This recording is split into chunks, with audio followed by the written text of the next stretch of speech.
This presentation aims to identify and explain the process of writing that children go through. In addition to this, the principles that underpin the acquisition of writing skills, techniques used for assessing and evaluating writing, how this influences teaching and the strategies used by teachers to effectively develop and teach writing skills.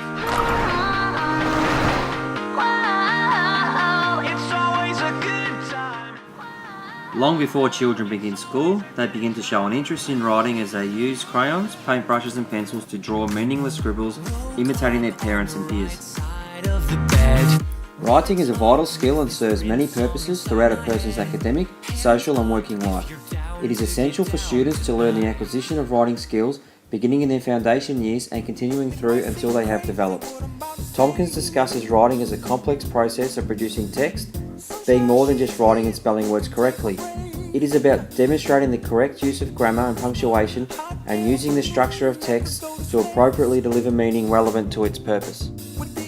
In order to be an effective literacy teacher, Tompkins, Campbell and Green outline 8 key teaching principles: understanding how students learn, supporting students' use of the cueing system, creating a community of learners, adopting a balanced approach to instruction, scaffolding student writing, organising literacy instruction, linking assessment and instruction, and creating partnerships with parents are all vital components of being an effective literacy teacher.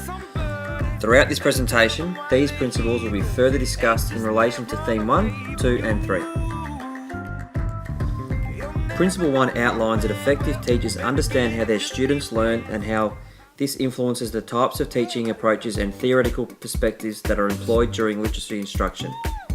By using a student-centered approach, teachers can engage students in their learning through the use of interactive writing sessions, and writing workshops will be further discussed in Theme 3.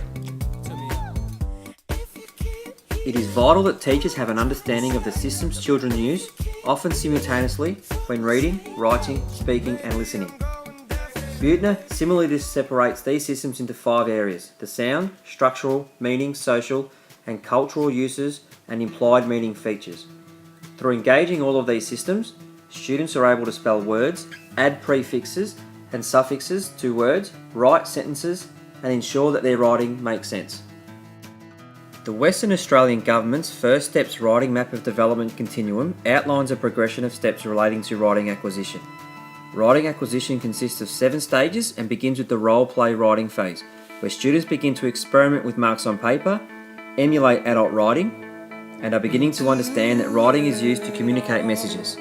Students progress through the role-play, experimental, early, transitional, conventional and proficient stages until they demonstrate behaviours associated with the accomplished writing phase, the final stage. Indicators of an accomplished writer include the ability to edit and critique their own work, select words that convey meaning effectively, demonstrate contextual understanding and recognise the process and strategies used throughout the writing process. Tompkins highlights the importance of providing students with the writing process to follow, which consists of the 5 stages that detail what students need to do as they write. These stages consist of pre-writing discussions, drafting, revising, editing and publishing.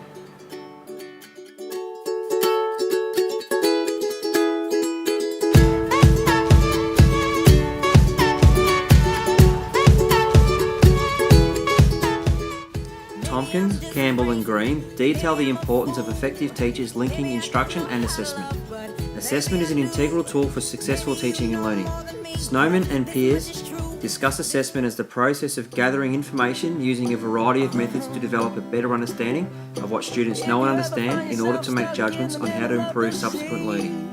The purpose for assessment is to identify what children know and if they have any special needs, to diagnose strengths and weaknesses, select the appropriate curricula to cater for each student needs individually, to monitor progress and to document student learning.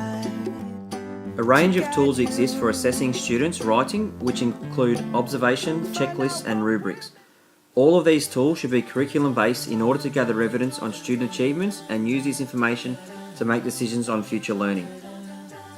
Teachers have the opportunity through day-to-day instruction to observe how their students are developing. Marsh discusses that teachers have a great deal to learn by simply observing their students' work habits, manual skills and their behaviour as they complete writing tasks in the classroom. In addition to observations, checklists can be used by teachers to help monitor and develop students' writing skills and techniques.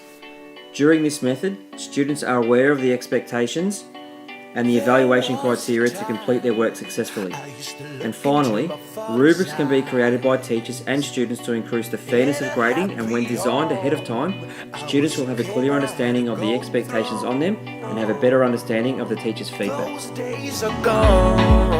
Tompkins provides a framework for providing students with feedback following an assessment, which includes informing the student about areas they have completed well, asking for the students to identify an area in which they believe they need to improve, discussing one or two areas for improvement and ways in which to improve these areas, and finally acknowledge a specific area that has been completed well. Effective teachers also develop partnerships with parents through providing parents with up-to-date information about how their child is achieving and involving parents in programs that can help support their child's writing development. Once teachers have assessed student learning and provided the students with feedback, it is imperative that they engage in critical reflective practices in order to improve student learning outcomes. Critical reflective practices involve teachers reflecting on what their students can currently do and what their goals are in relation to achieving the Australian curriculum benchmarks. Once student goals have been set, teachers also need to reflect on what additional knowledge or skills they need to support their students to reach these goals. Teachers then need to undertake in professional development as required and begin planning lesson overviews that link to the curriculum benchmarks and engage students in new learning experiences to support them reaching their learning goals. I wear my heart up on my sleeve like a big deal. Another principle of delivering an authentic literacy program is the ability for teachers to create a community of learners. It is important that when teaching young children to write and to maximise a student's interest in writing, that they are provided with a positive learning environment and are given encouragement as they continue on their learning journey. This can be achieved by creating a number of spaces in the classroom for students to work privately and collaboratively, and providing students with plenty of resources that will assist their writing skills, such as dictionaries, word walls and computers. By relating writing to real-life situations, teachers can engage students in their learning and make writing meaningful. For example, writing a persuasive letter to the principal to request the canteen is open multiple days in a week. Through the provision of structured programs such as writers' workshops, teachers organise for language, literature and literacy instruction to engage their students in enjoyable writing activities which involve free writing, mini lessons targeting specific writing skills, and peer and teacher conferences. By creating ambience in the room through the use of artificial candles and classical music, teachers can make these workshops special and something that students look forward to while stimulating students' imagination and ability to think creatively. A successful program often used by teachers is called the gradual release of responsibility model, where effective teachers scaffold student writing acquisition. This optimal learning model addresses the beliefs that with the appropriate support and scaffolding, students have a greater chance of achieving desired outcomes. By adopting this model, effective teachers use a balanced approach to instruction, and over time, the responsibility for work slowly shifts from being the responsibility of the teacher to that of the student. This model is made up of 4 components: demonstration, shared practice, guided practice, and independent practice. The first of the 4 stages, demonstrating, is where the teacher demonstrates how to apply the strategy successfully, explains the strategy, and thinks aloud to model the mental process they are using while the students watch. The next stage of the model is shared instruction, which consists of teachers giving more responsibility to the students to complete their tasks, performing the task together, scaffolding students' attempts, and providing support and feedback through discussion. Stage 3 is guided practice, where students begin to consolidate their understanding of the task and are given the opportunity to discuss, negotiate, and think through the task with their peers. The final stage of the learning model is independent practice. During this stage, students demonstrate their learning independently and begin to practice using what they have learned in new ways. Students begin to synthesise the information they have learned, transform ideas, and solidify their understanding.